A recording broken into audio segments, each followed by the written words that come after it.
Assalamualaikum warahmatullahi wabarakatuh. Perkenalkan, nama saya Salvina Mantaihu. Saya dari kelas A Pendidikan Geografi. Ini saya akan menjelaskan materi tentang hakikat penelitian tindakan kelas.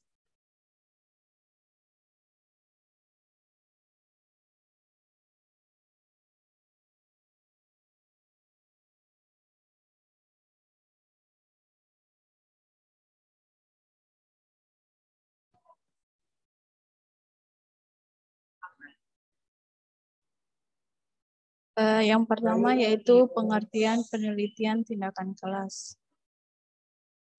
Penelitian tindakan kelas adalah terjemahan dari bahasa Inggris atau Classroom Action Research yang saat ini sedang berkembang dengan pusatnya di negara maju seperti Inggris, Amerika, Australia, dan Kanada.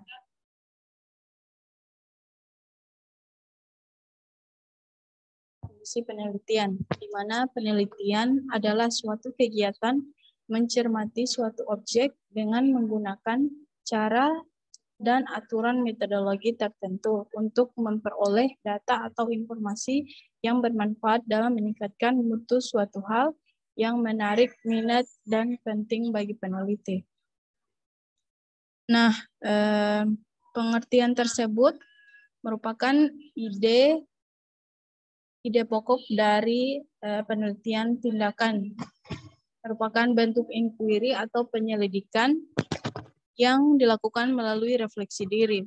Kemudian yang kedua, penelitian tindakan dilakukan oleh peserta yang terlibat dalam situasi yang diteliti seperti guru, siswa, atau kepala sekolah.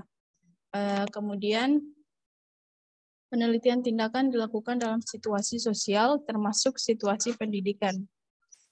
Kemudian definisi yang kedua yaitu definisi tindakan, di mana tindakan adalah suatu gerak kegiatan yang sengaja dilakukan dengan tujuan tertentu dalam penelitian berbentuk rangkaian siklus kegiatan untuk peserta didik.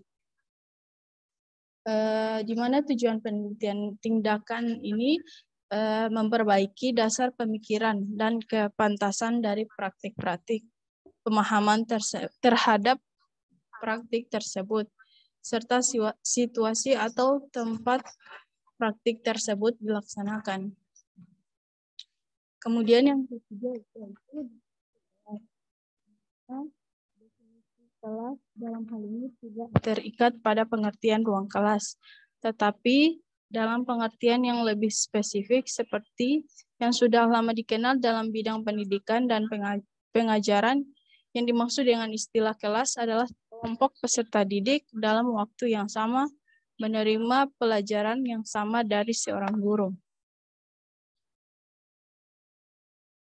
Nah, penelitian tindakan kelas tersebut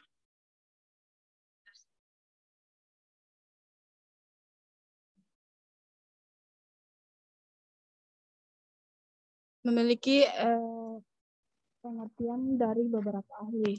Yang pertama yaitu menurut Suyanto tahun 1997, di mana ia mendefinisikan penelitian tindakan kelas sebagai suatu bentuk penelitian yang bersifat reflektif dengan melakukan tindakan-tindakan tertentu agar dapat memperbaiki atau meningkatkan praktik pembelajaran di kelas secara operasional. Kemudian dalam tahun 1992 menyatakan penelitian tindakan kelas sebagai suatu bentuk penelaan atau inquiry melalui refleksi diri yang dilakukan peserta kegiatan pendidikan tertentu dalam situasi sosial termasuk pendidikan.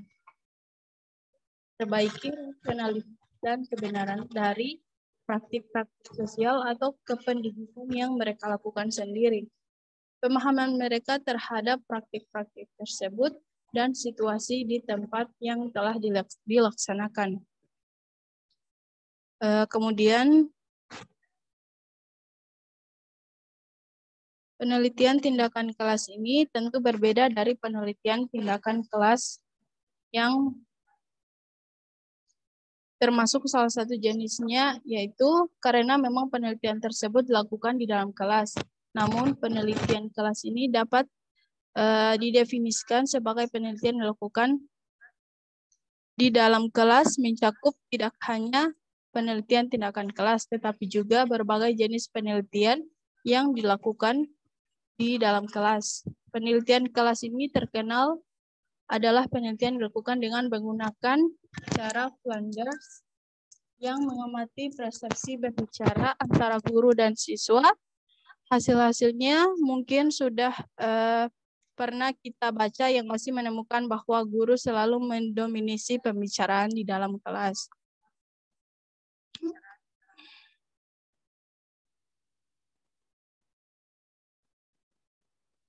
Kemudian ketidaktepatan dalam penelitian ini misalnya paradigma penelitian tradisional dalam membantu guru memperbaiki kinerjanya dalam mengajar. Salah satu aspek yang tidak menguntungkan dari penelitian ini adalah temuan-temuannya yang sangat sulit diterapkan dalam praktik pembelajaran di kelas.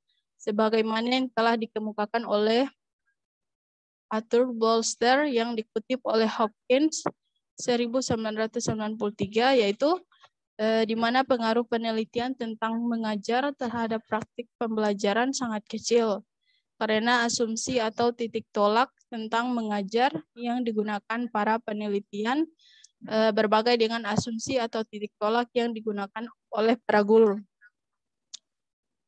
Kemudian contoh konkret tentang hal tersebut, misalnya para peneliti ingin meneliti keefektifan salah satu metode mengajar, di mana ia berasumsi bahwa metode tersebut dapat digunakan guru secara terisolasi tanpa memperhatikan aspek lainnya. Padahal dalam praktiknya guru tidak pernah menggunakan metode itu secara terisolasi dan selalu menyesuaikannya dengan kondisi kelas. Kemudian dari segi praktik di kelas, yang ditekankan orang yang paling tahu tentang segala sesuatu yang terjadi di kelas adalah seorang guru, di mana ia tahu dan paham kondisi setiap siswa yang ada di kelas. Oleh karena itu, sebagaimana yang diungkapkan dari penjelasan tadi, bahwa pengamatan seorang guru terhadap perilaku yang dimunculkan oleh seorang siswa barangkali punya makna yang berbeda dibandingkan dengan pengamatan seorang peneliti, di mana interaksi guru dan siswa yang menghasilkan pembelajaran yang efektif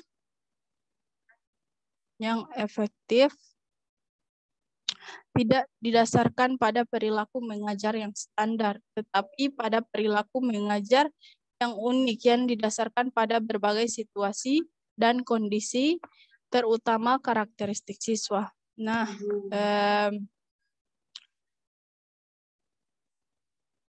dari penjelasan tersebut, faktor lain yang juga ikut memperkuat alasan perlunya guru melakukan penelitian tindakan kelas ini, yaitu keterlibatan guru dalam berbagai kegiatan pengembangan, di mana di sekolahnya dan mungkin di tingkat yang lebih luas, sehingga ia perlu mampu melakukan review terhadap kinerja sendiri. Untuk selanjutnya dapat dibagi berbagai masukan atau review kinerja sekolah.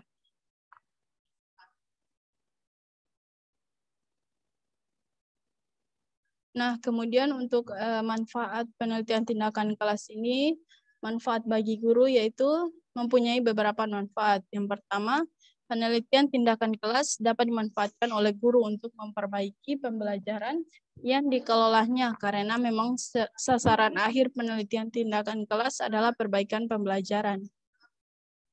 Kemudian, ya, di mana contohnya yaitu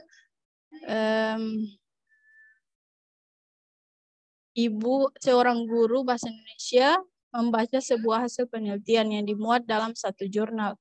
Nah, kemudian hasil penelitian tersebut mengenai cara meningkatkan kemampuan siswa mengungkapkan pikiran dalam bahasa tulis. Kemudian pada awalnya seorang guru tersebut sangat tertarik karena yang melakukan penelitian tersebut adalah dosen yang tempat kuliahnya dahulu. Kemudian kemampuan siswa meningkatkan cukup signifikan dan karena itu para guru disarankan untuk menerapkan cara tersebut. Kemudian yang kedua yaitu dengan melakukan penelitian tindakan kelas, guru dapat berkembang secara profesional karena dapat menunjukkan bahwa ia mampu menilai dan memperbaiki pembelajaran yang dikelolanya.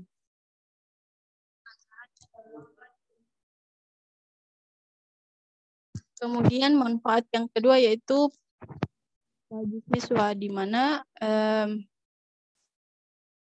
jika mengacu pada kembali karakteristik penelitian tindakan kelas,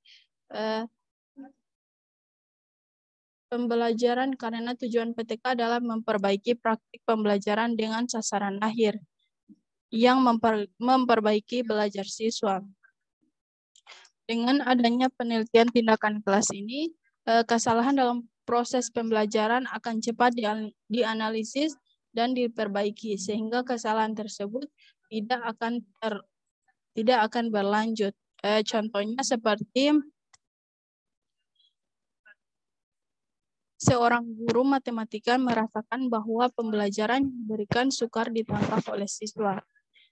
Jika ia memberikan latihan setelah menjelaskan, maka sebuah rumus paling-paling hanya 1 atau 2 orang siswa yang mengerjakannya dengan benar. Namun demikian, seorang guru tersebut tetap melanjutkan mengajar seperti biasa setelah menjelaskan langsung memberi latihan dan memeriksa hasil kegiatan yang pernah ia berikan. Kemudian ia memikirkan bagaimana cara memperbaiki hasil belajar siswa tersebut.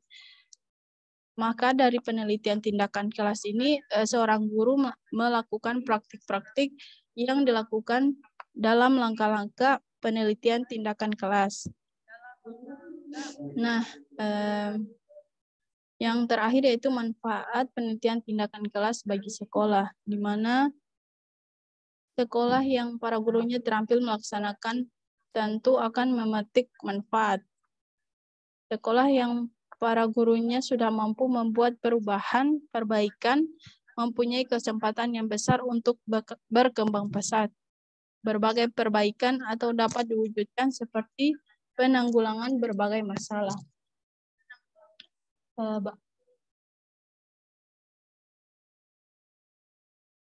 Baik, terima kasih. Itulah presentasi dari saya mengenai hakikat penelitian tindakan kelas. Sekian dari saya. Wassalamualaikum warahmatullahi wabarakatuh.